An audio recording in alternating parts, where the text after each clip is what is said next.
이 말씀은 아마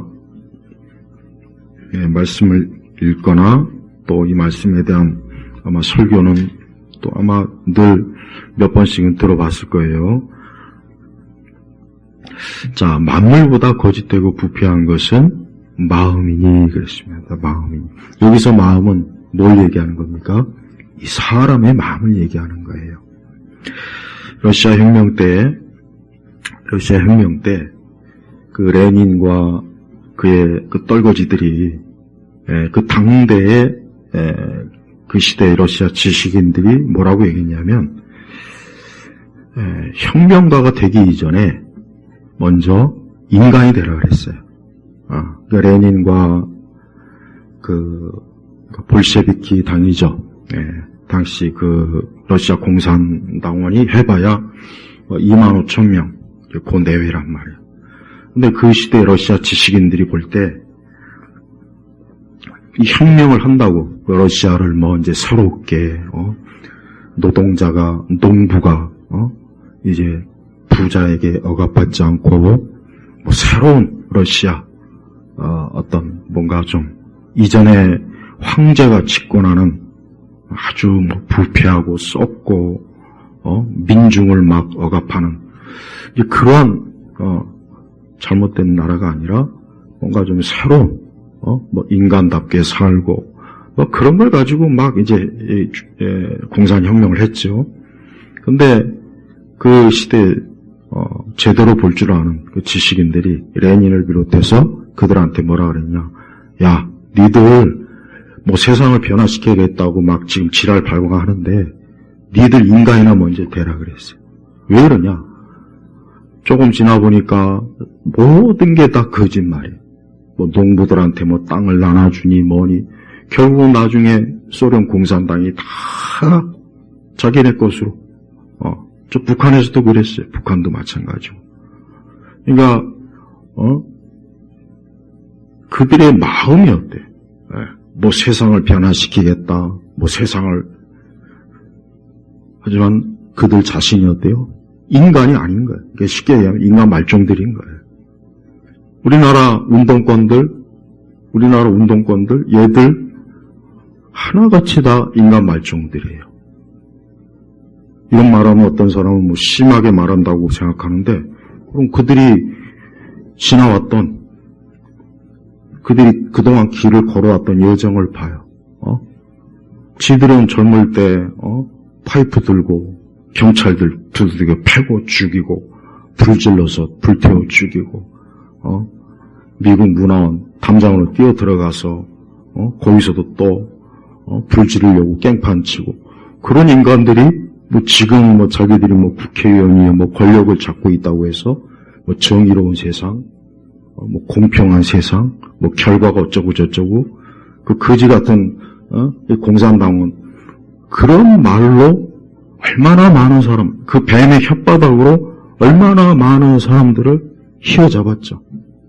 그리고 또 이번 기회에 이 나라가 정상화되려면 좌파 연예인들 전부 다 쫓아내 버려야 돼요. 아니, 쫓아내는 정도가 아니라 그동안 한국 영화계에서 선동질로 국민을 속이고 좌파의 부역자 노릇을 한 연예인들은 전부 다 재산 몰수해가지고 다 추방시켜버려야 돼요.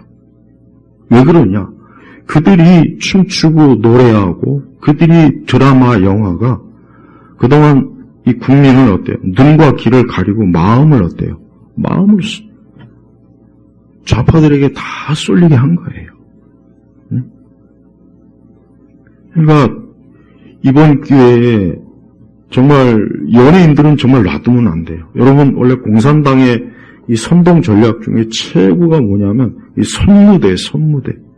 그러니까 춤추고 노래하고 혁명 가요, 혁명의 어떤 춤과 노래로 인민을 홀딱 예전에 문화혁명 때 이 10대 애들이 죽창을 들고 선생님들 찔러 죽이고 두들겨 패면서 그 옆에서 춤추고 노래하고 중국에 가면은 이 광장마다 보면은 막 수백 명씩 나와서 춤을 춰요. 중국에 보면은 그 유튜브 영상이 많이 나왔고, 나도 가서 여러 번 봤어요. 보면은 좀 뭔가 모르게 좀 거부감이 들어요. 우리 아줌마들 나와가지고 막 에어로빅 하는 거는 그러니 보이는데, 아니, 광장에서 막 춤추고 노래하고, 그게 어디서부터 출발했냐면, 문화혁명 때부터 시작된 거예요. 걔들이 10대 때였대요. 사람을 옆에서 막 두들겨 패고 돌로 머리를 쳐 죽이고 그 옆에서 자기들끼리 우리가 공산혁명을 해서 위대한 일을 했다. 그래서 춤추고 노래하고, 그거를 못했더니가 뒤에서 잘한다. 참 너희들 잘한다. 너희들이 이 중국의 소망이다. 걔들이 커가지고 저 중국의 지도부가 된 거예요. 걔들이 커서 천안문 사태도 일어난 거고. 여러분, 천안문 사태, 그 넓은 광장, 저도 천안문 그 앞에 광장에 가봤지만은, 그 앞에서 그 수많은 대학생들을 다 탱크가 깔아 뭉개버렸어요. 예. 여러분, 탱크가 사람을 깔아 뭉개면 어떻게 되는지 알아요? 상상만 해도 끔찍해요. 그냥 과일, 토마토 발로 으깨는 거 있죠? 그거하고 똑같아요. 그걸 눈 하나 깜짝 안 하고 그렇게 한 거예요. 지금의 중국의 젊은 애들은 그거 몰라요. 왜? 그 역사에 대해서 완전히 다 이게 감춰버리니까 지금 모른다고. 그것도 모르고 저놈들은 중국 공산당이 최고라는 둥 어쩌고 저쩌고. 걔네들한테 그 천안문 사태 그 비디오 영상 한번 보여주면은, 야, 니들이 좋아하는 공산주의가 이 짓을 했어. 난 그거 좀 우리나라 국영방송에서 좀 틀었으면 좋겠어요. 그래서 우리나라 이 안에 있는 이 화교들부터 해가지고 전부가 다 저 조선족들도 해가지고 니들 공산당이 이 짓을 했다. 보여줬으면 좋겠어.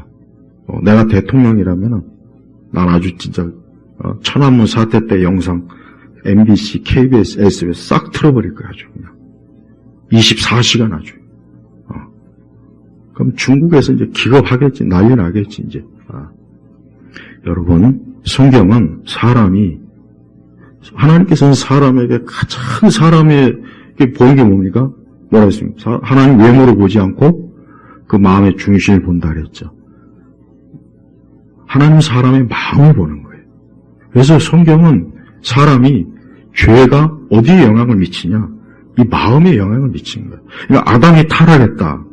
선악과를 먹고 아담과 하와가 타락했다 했을 때 어디가 타락했냐면 마음이 타락한 거예요. 마음이.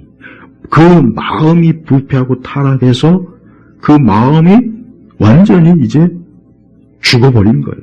죄에 완전히 녹아버려서 하나님도 모르고 이웃도 모르고 형제도 모르고 그냥 자기가 이제 하나님이 돼서 이제 자기가 신이 되려고 한 게 이 아담과 하와의 죄란 말이에요. 그래서 우리 성도들은 항상 우리가 우리 자신에 대해서 제일 경계할 게 뭐냐면 마음이에요, 마음. 그래서 이 마음의 싸움에서부터 모든 싸움이 거기서부터 다 시작되는 거예요.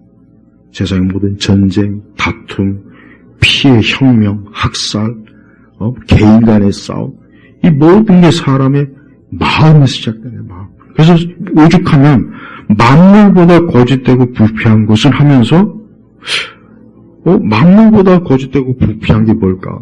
생선일까? 썩은 고기일까? 죽은 시체인가? 뭐지? 뭐라 그랬냐? 마음이에요. 인간의 마음이에요, 마음. 누가 이것을 알겠는가? 누가 이것을 알겠는가? 모른다는 거예요. 심지어는 우리도 우리 자신의 마음이 얼마나 부패한지를 잘 몰라요. 물론 약간의 양심의 자극에 의해서 나도 참 좀 나쁘구나, 나도 좀 못됐구나, 이 정도는 알 수 있어요. 그러나 나도 누구 못지않게 잘못된 상황과 기회에 빠지면 나도 남을 돌로 쳐 죽일 사람이고 죽창으로 남을 찔러 죽일 사람이고 나도 누구 못지않게 사기꾼이요, 강도요, 비열한 사람이 될 수 있는 게 바로 자기라는 걸 꼭 알아야 돼요. 이게 제일 중요해요. 그래서 우리 자신이 이렇게 부패하고 썩은 마음을 가지고 있다는 것을 알지 못하고서는 절대 예수님 앞에 나오질 않습니다. 그러니까 조금이라도 우리 자신에 대해서, 나에 대해서 나는 그래도 저 사람보다는 괜찮은 사람이야. 나는 그래도 그렇게 크게 내가 인생을 살면서 크게 그런 식으로 아직도 생각한다면 그거는 아직도 자기가 자기 자신을 모르는 거예요. 그런데 하나님 믿지 않는 사람은 대부분 그 상태에 머물러 있어요. 하나님 믿지 않는 사람도 공자나 맹자나 이런 거 읽고서 그 사람이 이렇게 살아야지. 그래, 사람이 이래야 도리가 있지. 그 정도는 알 수 있어요. 그런데 성경에서 지금 말하는 이 정도에 대해서는 전혀 모릅니다. 오직 중생하고 거듭난 사람만 내가 이렇게 내 마음이 이렇게 거짓되고 부패했구나 하는 것을 알고 어쩔 수 없이 어때요?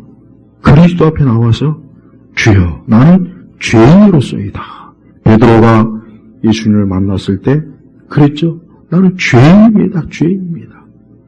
그리고 바울은 자기를 죄인 중에 계수다. 그러니까 맨 바울의 말년에 고백한 거예요. 말년. 죄인 중에 계수다. 예수님 믿고 수십 년이 지난 다음에 고백한 게 그거예요. 처음에 고백한 게 아니라고. 그러니까 바울도 그토록 그리스도 은혜 안에 있고 그가 하나님의 자녀의 사도로서 살았지만 생각하면 생각할수록 이렇게 나는 정말 죄인 중에 계수구나. 무디 역시 자기를 가장 극악한 인물로 이 무디가 자기를 그렇게 얘기했어요. 나는 가장 극악한 사람이다. 그렇게 많은 사람들을 전도하고 영혼 구령을 하는 그 무디 선생님조차도 내가 제일 무지막지하고 사악한 놈이다. 그렇게 고백을 했단 말이에요. 그게 바로 맞는 거예요. 그게 맞는 거예요. 그래서 인간은 이 마음이 엄청나고 불패하고 썩었기 때문에 하나님께서는 누가 이것을 알겠는가? 누가? 그러니까 하나님께서 말씀을 통해서 우리에게 가르쳐주는 거예요. 가르쳐주는 거예요. 여러분, 사람은 누구나 다 좋은 점도 있고 단점도 있고 나쁜 면도 있고 좋은 면도 있고 모순된 면도 또 많아요. 앞뒤가 안 맞는 면도 많고 합리적일 수도 있지만 비합리적일 때도 있고 감정적일 때도 있지만 때로는 이성적일 때도 있고 인간이라고 하는 이 존재는요 엄청나게 정말 생각하면 생각할수록 정말 이상한 피조물이에요. 네. 원래는 그렇지 않았는데 그만 죄를 짓고 난 이후부터는 인간이라는 존재만큼 정말 이상한 모든 피조물 중에 사람만큼 이 괴물이 없는 거예요. 그래서 우리 성도들은 절대로 어떤 사람이 그렇게 사람을 너무 그렇게 부정적으로 보면 됩니까? 라는 그런 어떤 얘기를 들으면 그 말이 얼마나 잘못된 말인지를 잘 분별해야지 괜히 또 그런 말 듣고 그 말에 괜히 현혹돼가지고 사람을 너무 그렇게 나쁘게 보면 안 되겠구나. 또 그렇게 괜히 또 이상한 방향으로 가면 성경은 절대 그렇지 않아요. 성경은 사람에 대해서 정말 심각하게 그래서 결국은 사람이 죄 때문에 어떻게 됩니까? 지옥에 가잖아요. 저도 사실은 가끔 생각해요. 꼭 하나님께서 이렇게 사람을 지옥에까지 꼭 보내야 되나. 곰곰이 생각해요. 왜냐하면 지옥이 너무 끔찍하니까. 너무 끔찍해요. 영원히 형벌받는다. 영원히 거기에서 나오지 못하고 영원히 이거 좀 너무 심하지 않나. 그런 생각을 할 때가 있지만 그러나 인생을 살다 보니까 좀 살면서 보면 왜 하나님께서 지옥을 만드셨는지 100번이고 1000번이고 이해가 갈 때가 충분히 많아요. 충분히. 그러니 우리 자신은 절대로 나 자신에 대해서 조금이라도 나는 선하고 나는 착하고 나는 괜찮고 나는 교양 있고 그건 다 자기가 아직도 속고 있는 거고 아직도 자기를 모르는 거예요. 그래서 사람의 죄의 부패에 대해서 우리는 많이 알면 알수록 좋아요. 많이 알면 알수록 결국 그것으로 인해서 하나님 앞에 나올 수 있는 거고, 그것 때문에 예수를 믿는 거고, 많이 인간의 부패를 알면 알수록 이 세상이 이해가 되는 거예요. 아, 왜 사람이 저러는가? 왜 이런 일들이 벌어질까? 왜 사람들이 저렇게 할까? 아, 당연한 거예요. 그러니까 하나도 이상할 게 없는 거예요. 성경에 보면 사울이라는 사람이 있어요.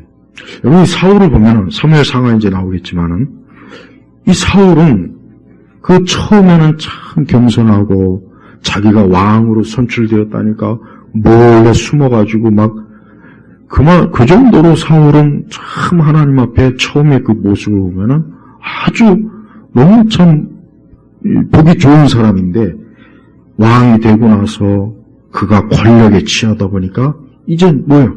이제는 그 권력에 화신이 돼갖고 하나님의 말씀도 불순종하고, 그러니까 자기 멋대로 막 그냥 그리고 그 다윗을 오랜 동안 쫓아다니면서 계속해서 다윗을 죽이려고 했잖아요. 다윗은 사울이 다윗을 죽이려고 하니까 다윗은 계속해서 도망다니고 피해 다니고 사울은 계속 쫓아다니면서 다윗을 죽이려고 그렇게 밤낮으로 눈을 막 부라리고 그랬어요. 결국은 어떻게 됩니까? 결국은 사울이 어때요? 사울은 무너졌어요. 사울은 망했다고요. 반대로 다윗은 어땠습니까? 다윗의 집은 흥했다 그랬어요. 사울의 집은 망하지만 다윗의 집은 흥한 거예요. 그럼 왜 그렇습니까? 이 사울이라는 사람의 마음이 어때요? 그 마음이 지극히 어때요? 하나님의 마음이 아니었어요. 아니, 자기를 왕으로 처음에 세웠을 때는 자기는 정말 자기 스스로 왕으로서 자기는 도저히 아주 굉장히 겸손하고 뭔가 좀 하나님 앞에서 자신의 존재를 낮추고 그랬는데, 조금 시간이 지나서 왕이 되고 보니까 이제 모든 사람들이 자기를 섬기고 자기의 권력 앞에서 고개를 숙이고 그러니까 이제 배는 게 없는 거예요. 그러다 결국 불순종해서 하나님께 버림받았죠. 하나님은 다윗을 기름 부어 세웠습니다. 그걸 아니까 이 사울이 또 엄청난 시기 질투로 다윗을 죽이려고 사방 천지의 부하들을 보내고 그랬단 말이에요. 그래서 결국은 사울이 어떻게 됐습니까? 결국은 사울은 무너져 버린 거예요. 이 사울의 마음이 어때요? 사울의 마음이 하나님이 없는 거예요. 사울의 마음속에서는 오직 권력, 힘, 오직 그것을 지키려고 하니까 거기에 방해가 되면 누구든지 다 잡아 죽이려고 아주 사울은 살기등등한 사람으로 그의 인생을 살아요. 결국은 사울은 무너졌어요. 자, 다윗을 보십시오. 자, 다윗은 사실 굉장히 다윗의 왕이 된 시초는, 다윗의 출발은 어땠어요? 골리앗과의 싸움도 그렇고, 그 기름 받고 난도 그렇고, 사실 다윗을 가만히 보면은, 하나님을 굉장히 사랑하고, 두려워하고, 하나님을 지극히 높이는 그런 인생이에요. 그래서 다윗의 일생을 보면은 다윗이 중간에 크게 다윗도 한번 죄를 짓고 어리석었죠. 그런데 다윗은 하나님 앞에 회개를 했어요. 굉장히 심각한 죄에 대해서 하나님께서 선지자를 통해서 그의 죄를 제거했을 때 다윗은 거기가 이제 갈림길이에요. 만약에 다윗이 거기서 내가 무슨 죄가 있냐라고 화를 내고 그 선지자를 만약에 자가 죽였다면 다윗도 어때요? 다윗도 사울의 길로 가는 거예요. 그런데 어땠습니까? 다윗이 자기가 죄를 졌습니다. 내가 죄인입니다. 하고 하나님 앞에 깊이 통곡하며 회개하고 그 눈물로 침상을 접히는 그 시편 51편의 그 내용이 나오잖아요. 바로 그거예요. 그러니까 하나님께서는 우리 사람의 겉모습을 보는 게 아니에요. 이게 맞습니다. 하나님은 사람을 겉으로 드러난 모습, 겉으로 드러난 어떤 외적 치장이나 겉으로 드러난 예절이나 품이나 하나님 그걸 보질 않아요. 그 속마음이 어떤가를 하나님이 보시고 그 사람을 하나님이 어떻다라고 하나님께서 평가하시는 거예요. 또한 인간의 마음은 모든 악한 일을 다 저지를 수 있는 거예요. 이걸 알아야 돼요. 사람의 마음은 모든 악한 죄를 다 할 수가 있어요. 다 할 수가 있다. 다 할 수 있다. 못할 게 없어요. 가장 끔찍한 죄도 저릴 수 있어요. 아무튼 사람의 마음이라고 하는 것은 모든 죄를 다 지을 수 있는 게 이 사람의 마음이에요. 그래서 로마서에도 잘 나오잖아요. 에베소서에도 나오죠. 그만큼 인간의 마음은 사람이 스스로 어떻게 대책을 구할 길이 없습니다. 그래서 우리는 다른 종교나 다른 어떤 도덕적, 윤리적 교훈이 사람에 대해서 이렇다 저렇다 교훈을 주는 게 약간의 가치가 있지만 그게 사람을 절대로 변화시키지를 못한다는 걸 우리가 알아야 돼요. 기독교는 바로 여기서부터 출발하는 거예요. 세상의 모든 인간을 변화시켜보겠다는 그 좋은 강의나 철학이나 그 엄청난 인간을 둘러싼 그 모든 치장이 사실은 아무 소용이 없는 거야. 아무 소용이. 돌이켜보면 또 원상태로 가고 또 원상태로 가고. 그래서 이 사람의 부패한 마음을 누구만 이 부패한 죄를 씻어줄 수 있느냐? 바로 예수 그리스도의 피로만 씻을 수가 있는 거예요. 그리고 성령께서 내주하시지 않는 이상은 사람은 어떤 결심을 하든 어떤 자각을 하든 그 어떤 방법으로도 인간은 어때요? 절대 안 되는 거예요. 절대 안 되는 거예요. 사실은 여러분 이 체제도 문제가 이 체제가 사실 문제가 아니에요. 이 체제를 만드는 게 누굽니까? 사람이요. 그 사람의 마음에서 이 체제가 나오는 거란 말이에요. 이 공산주의 체제나 사회주의 체제나 이런 게 어디서 나오겠습니까? 이게 기계를 뽑아내는 겁니까? 아니면 하늘에서 내려오는 겁니까? 땅에서 솟아는? 아니죠. 사람이 그걸 고안한 거예요. 이 부패하고 사악한 마음을 가진 사람이 그런 체제를 딱 만들어갖고 거기다 사람을 몽땅 가둬놓고 사람을 괴롭히고 죽이고 파멸하고 이게 사람이 하는 거예요. 그래서 사람의 이 마음은 도저히 우리 사람 스스로가 할 수가 없는 거예요. 그래서 불교는 그래서 안 돼요. 불교는 그래서 안 되는 거예요. 불교는 좋은 말 많이 해요. 불교도 좋은 말 많이 하고 좋은 인간의 덕에 대해서 많이 얘기하지만 불교는 인간이 죄인, 마음이 부패했다는 것을 불교는 인정을 안 한 거예요. 그래서 불교에서는 죄인이라는 말을 안 써요. 안 씁니다. 그리고 그들이 그런 얘기를 쓴다고 해도 그들은 그냥 인간의 약점, 부족한 점에 대한 부분을 얘기하는 거예요. 도덕적, 윤리적. 근본적으로 하나님 앞에 죄인이라는 것은 개념이 전혀 없어요. 전혀 없다고요. 유교도 마찬가지예요. 유교. 우리가 알다시피 유교라고 하는 것은 어떻게 보면 사람을 어떤 정신적으로나 모든 면에서 이 유교는 사람을 굉장히 좀 반듯하게 잡아주는 그게 내용이에요. 유교는. 그 사람을 좀 반듯하게. 그래서 유교는 항상 인간이 예의를 지키고 뭔가 사람이 도리를 해야 된다. 늘 그 얘기 하잖아요. 유교는. 근데 과연 그게 진짜로 사람에게 그렇게 해줬냐 이거예요. 안 해줬다고. 안 해줬다고.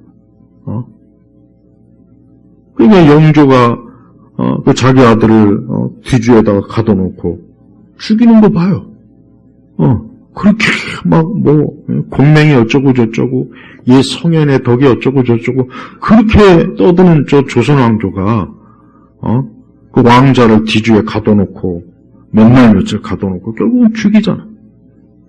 그리고 또 수많은 지들끼리 막 맨날 당파 전쟁하면서 맨날 또 한쪽에 지면 그냥 싹 다 죽여. 지금 이런 일이 조선 500년 동안 여러 차례 있었어요. 그래서 사화라 그러잖아요. 사화. 노론이니 뭐니 서로 막 고려 시대에도 있었고 신라 시대도 없던 시대가 없어요. 왜 그렇습니까? 왜 그럴까? 뭐가 문제갈까? 왕족이 체제가 문제인가? 귀족 체제가 문제인가? 우리나라가 지금 또 의원 내각제 한다고 또 누가 또 지랄을 떨더라고. 우리나라는 의원 내각제를 해도 안 돼요. 대통령제를 해도 답이 없어요. 왜 그렇습니까? 그 정치단을 그 사람들의 마음이 어때요? 그 마음이 부패하고 썩었는데 그런 사람들이 의원 내각제를 하면 뭐하며 대통령제를 하면 뭐하겠냐 이거예요. 그러니까 체제가 문제가 아니에요. 체제보다 더 근본적인 건 결국은 그 체제를 만드는 사람이 결국은 어때요? 이 세상을 여기서 말한 것처럼 거짓되고 부패한 이 마음을 가지고 이 세상을 어때요? 지옥같이 만드는 거라고요. 지옥같이 만드는 거예요.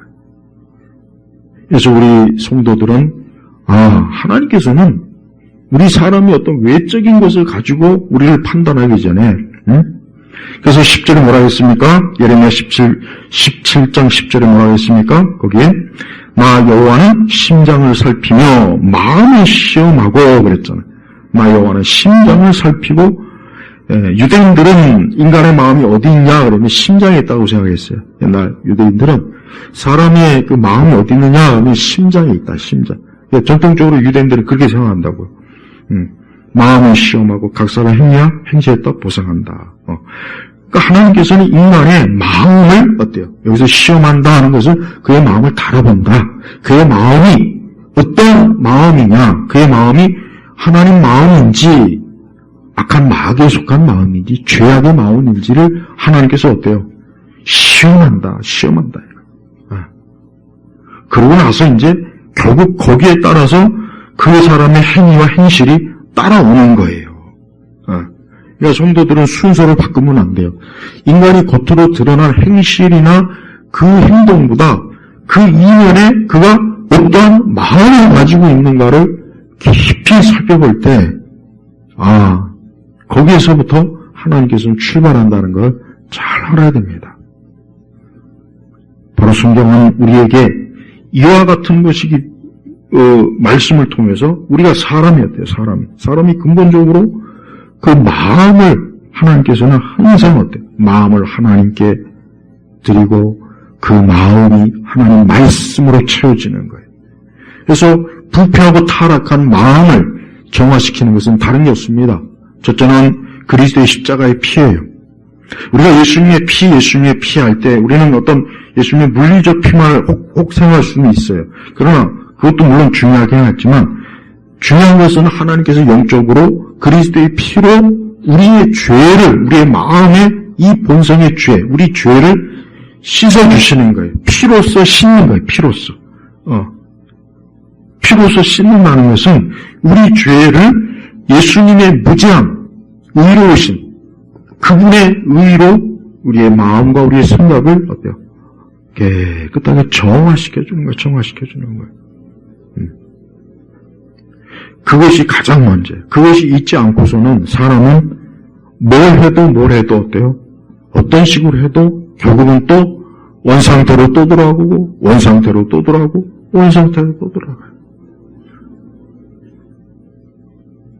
이 세상 어디를 봐도 인간의 마음이 저지른 죄악의 부패가 없는 곳은 없어요. 저 유럽이라고 한 나라도 보면은 그렇게 기독교가 2000년 넘게 막 했었지만 유럽에서 얼마나 많은 학살, 굶주림, 얼마나 많은 전쟁, 얼마나 많은 나쁜 사상이 다 어디서 나왔습니까? 유럽에서 다 나왔잖아요. 거기서 나온 것들이 지금 세상을 어때요? 여기저기 막 들락달락하면서 마르크스가 그 영국의 대형 그 도서관에서 하루에 막 10몇 시간씩 공부를 했어요. 마르크스는 평생 자기 직업을 가져본 적이 없어요. 자기의 부유한 친구 엥겔스를 뜯어먹는 게 마르크스가 늘 하는 일이었고 마르크스의 그 개인적인 삶을 보면은 진짜 참 정말 그냥 막 험한 말이 막 나와요. 근데 그 사람이 굉장히 또 학구어른 대단해요. 마르크스가 똑똑해요.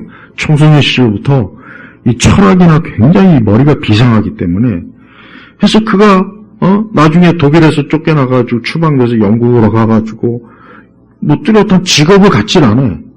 맨날 어떻게 하면 이 세상을 변화시킬까 노동자를 뭐 해가지고 영국 그 대형 도서관 거기 가가지고 아침부터 가가지고 저녁 늦게까지 어때요? 하루 종일 책 보고 연구하고 해가지고 자기 공산주의 이론을 성립을 한 거예요. 근데 결국은 그게 그 이후에 마르크스가 장례할 때는 몇 사람 없었어요. 몇 사람. 기껏해 몇 사람도 없었고 그냥 뭐 정말 초라한 장례식.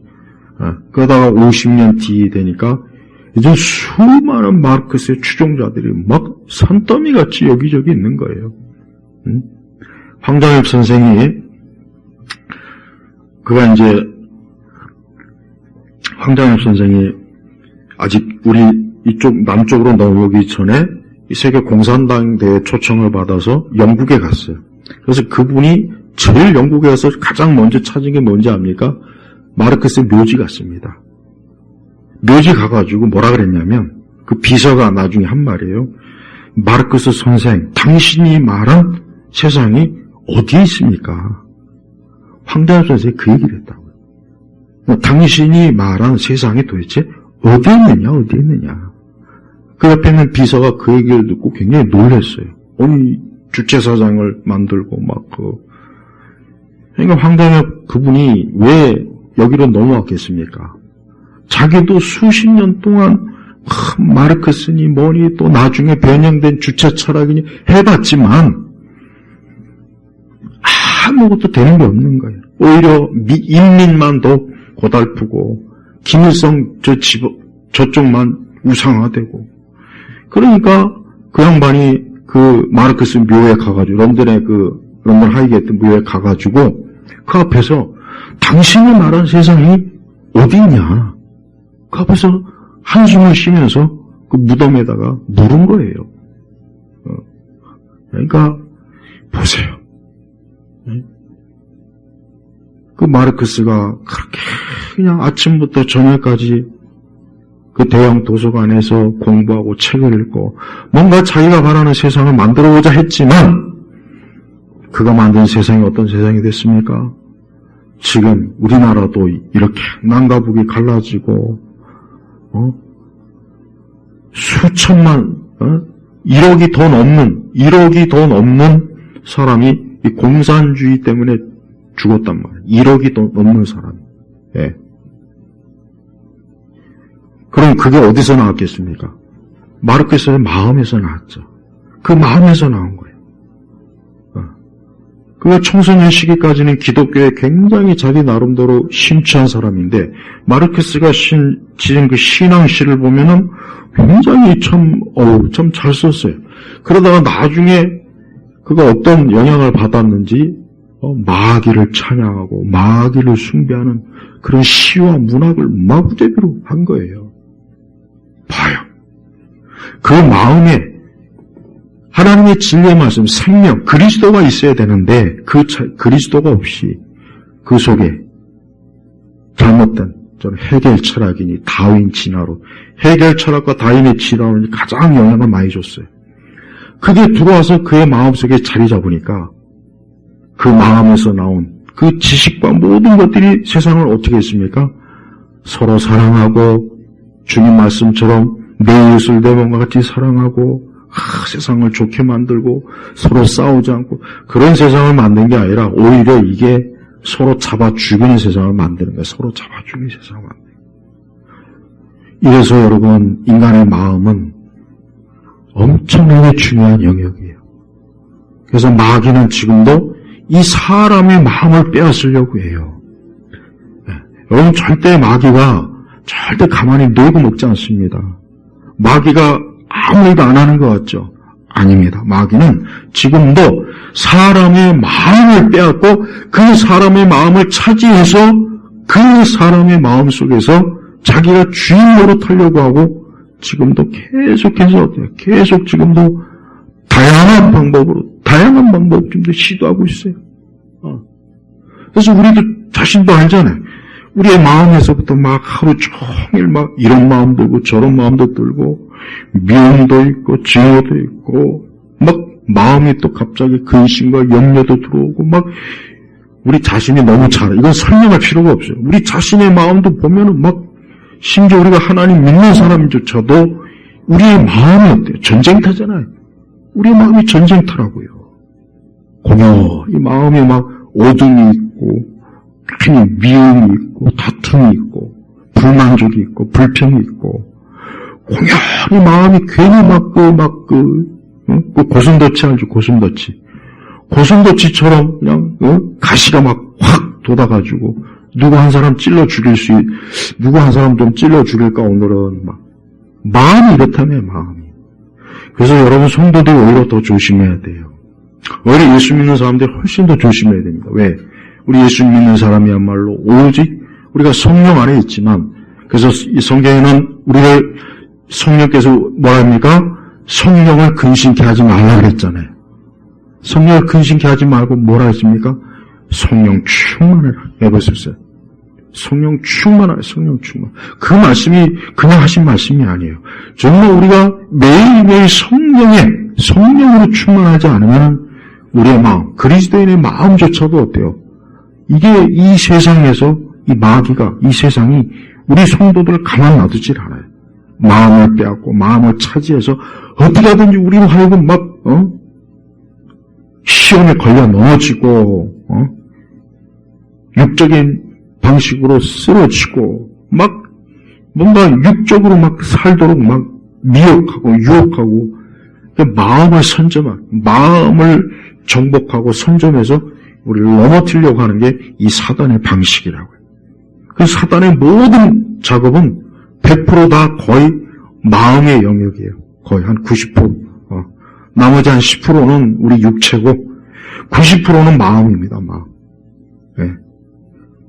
그래서 여러분 성도들이 정말 자기의 마음 전쟁에서 항상 이기지 아니하면 그렇지 않으면 우리 성도들조차도 엄청나게 이 마음의 전쟁터에서 자칫하면 무너지고 넘어지고 실족하기도 하고 정말 막 그래요. 네. 또한 우리 세대는 이 세상이 인간의 마음을 정말 이 창조주 하나님에게 대항하는 그러한 것들을 너무 많이 영향을 줘요. 가만히 보면은 아주 이제 노골적으로 마귀적이고 악마적이고 흉악하고 아주 노골적으로 하나님에 대한 부정적 하나님에 대한 적대적인 마음을 우리 세대가 정말 강하게 영향을 받고 있단 말이에요. 강하게. 그러다 보니까 확실히 우리 교회도 기독교도 많은 면에서 휘청휘청 돼요. 많은 면에서 휘청휘청 돼가지고 그로 인해서 우리가 신앙과 믿음을 떠나거나 부인하거나 흩어지거나 무너지거나 약화시킬 경우가 엄청나게 많습니다. 그래서 오랜 옛날 사람들처럼 하루에도 이렇게 시간이 돼서 교회 와가지고 막 한두 시간씩 기도하고 요즘에 그런 성도들이 거의 없지 않습니까? 사실 그런 성도도 없잖아요. 근데 옛날 30-40년 전에는 제가 기억하기에는 보면 성도들이 참 그렇게 힘들고 피곤할 텐데도 그냥 예배당 와서 막 한두 시간씩 기도하고 그런 거 보면은 왜 그랬을까? 그 마음이 계속 하나님께로 향하려고 했던 게 바로 그랬던 거예요. 그냥 할 일이 없어갖고 오늘 가서 기도나 해볼까? 이게 아니라 자기가 하루를 살면서 그냥 마음속에 있는 그 무수한 죄와 악을 회개해야 되겠고 믿음이 약해지니까 또 믿음을 하나님 좀 세워야 되겠고 마음이 강팍해지니까 주여 내 마음에 사랑이 가득하게 해주십시오. 내 마음에 용서가 있고 은혜가 있고 그걸 위해서 기도한 거예요. 그걸 위해서 기도한 거예요. 그분들이 그걸 위해서 기도했지 돈 많이 벌게 해주세요. 이번 주에 로또가 꼭 당첨이 돼서 내가 막 또 그런 걸 놓고 기도하지는 않았을 거란 말이에요. 그래서 저는 우리 성도들이 많은 기도의 제목 중에 거의 여러분들이 대부분의 시간은 여러분들의 마음이 하나님께로 향하고 사랑이 가득하고 은혜가 가득하고 용서가 가득하고 또 뭡니까? 이걸 총체적으로 말해서 성령의 열매가 가득한 마음이 되더라고 기도해야 된다고 여겨져요. 그러지 않으면 여러분 우리들도 별 수 없어요. 별 수 없다고요. 별 수 없어요. 별 수 없이 우리도 그만 이 세상에 많은 이 마음의 전쟁에서 무너지고 넘어지고 상처받고 해가지고 우리도 그냥 그냥 될 대로 되라 뭐 어떻게 되겠냐 이런 식이 돼버려요. 신앙도 느슨해지고 뭔가 영적인 열심. 여러분 사람이 육의 열심도 있지만 우리 믿는 사람에게 힘이 뭡니까? 영적인 열심이 있어야 돼. 근데 그 영적인 열심이 어디서 나옵니까? 뭐 많이 먹으면 나옵니까? 혹시 금식 기도 해보신 분들은 알겠지만요. 금식 기도를 하면은 육체는 확실히 힘들어요. 진짜 힘들어요. 아주 끔찍해요. 그래서 금식 기도 하려고 하면은 벌써부터 이거 어떻게 하냐 막 걱정이 올라. 그러나 금식 기도를 하면은 육은 약하지만 확실히 영적으로 마음은 강해집니다. 진짜 그래요. 그러니까 우리가 육의 힘 가지고 신앙생활하는 게 절대 아니라는 게 거기서 드러나는 거예요. 거기서. 우리 성도들도 좀 3일 금식도 해보고 좀 일주일 금식도 좀 해보세요. 나는 그리스도인이 돼가지고 금식도 안 해봤으면 나는 그 사람에 대해서는 그냥 그래 그냥 나는 솔직히 무시합니다. 이게 내가 교만한 얘기를 하는 게 아니라 어떻게 예수 믿는 사람이 3일 금식도 안 해보고 일주일 금식 하다못해 3일 일주일 금식도 안 해보고 무슨 신앙생활 한다고 난 해본 사람으로서 아주 밥 먹듯이 해본 사람으로서 그건 아니라고 봐요. 이걸 율법주의라고 얘기하면 안 돼요. 그렇게 얘기하면 그거 잘못된 얘기하는 겁니다. 그걸 율법주의라고 얘기하지 마세요. 예수 믿는 사람이 뭔가 영적인 뭐를 위해서 금식도 하고 그래야 그게 신앙이 아닙니까? 그게 영적 힘이 아니겠어요? 그 영적 힘이 마음에서 계속 흘러나올 때 그럴 수 있는 거예요. 근데 우리 세대의 기독교인들은 육의 힘으로 신앙생활 하려고 해요. 나 가만히 보면은 육의 힘으로.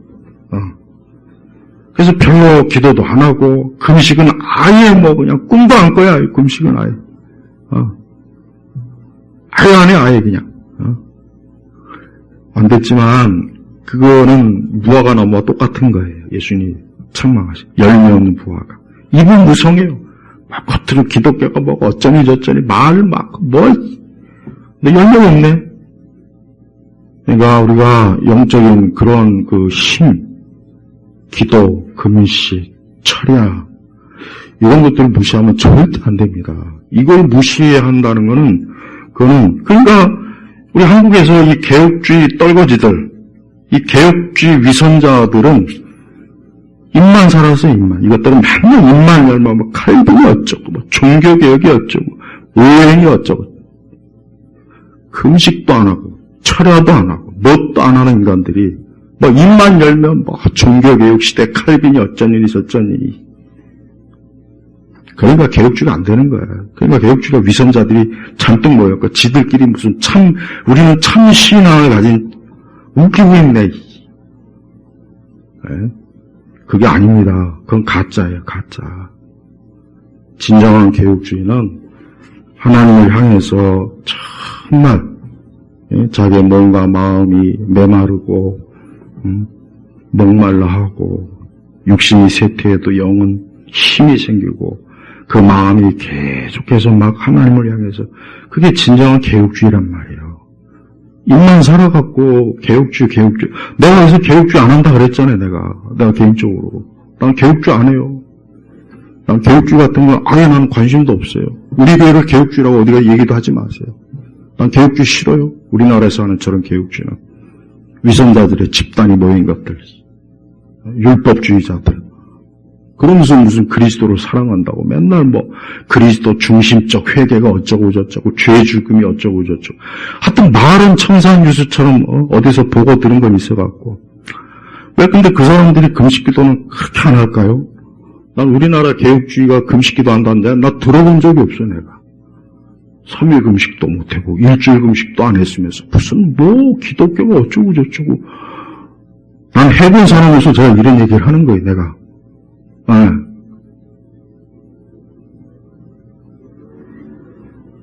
우리 성도들이 우리의 마음이 힘을 가지고 영적 믿음 생활을 하려면은 철저하게 하나님께 붙잡히고 매여 있지 않으면 안 됩니다. 근데 그게 육의 힘으로 하는 게 아니에요. 육의 힘으로 하는 것이 아니라 오직 성령의 능력으로 하는 겁니다.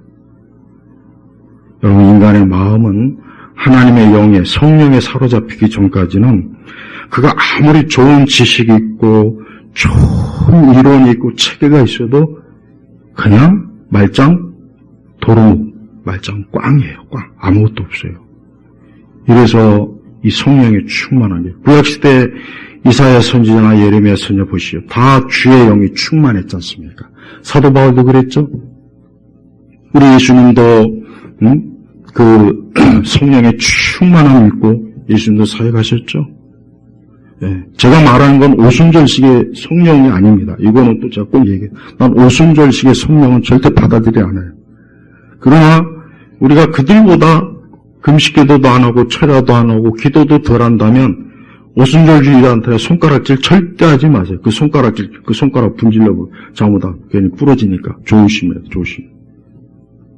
우리가 더 좋은 그리스도인, 우리의 마음이 더 하나님으로 충만하고 우리의 마음이 더 말씀으로 충만하고 기도로 충만하기 위해서는 영적인 힘을 가지고 있지 않으면은 절대 이게 내가 이런 결심을 갖고 이런 의지를 해도 이게 다 무너진다고.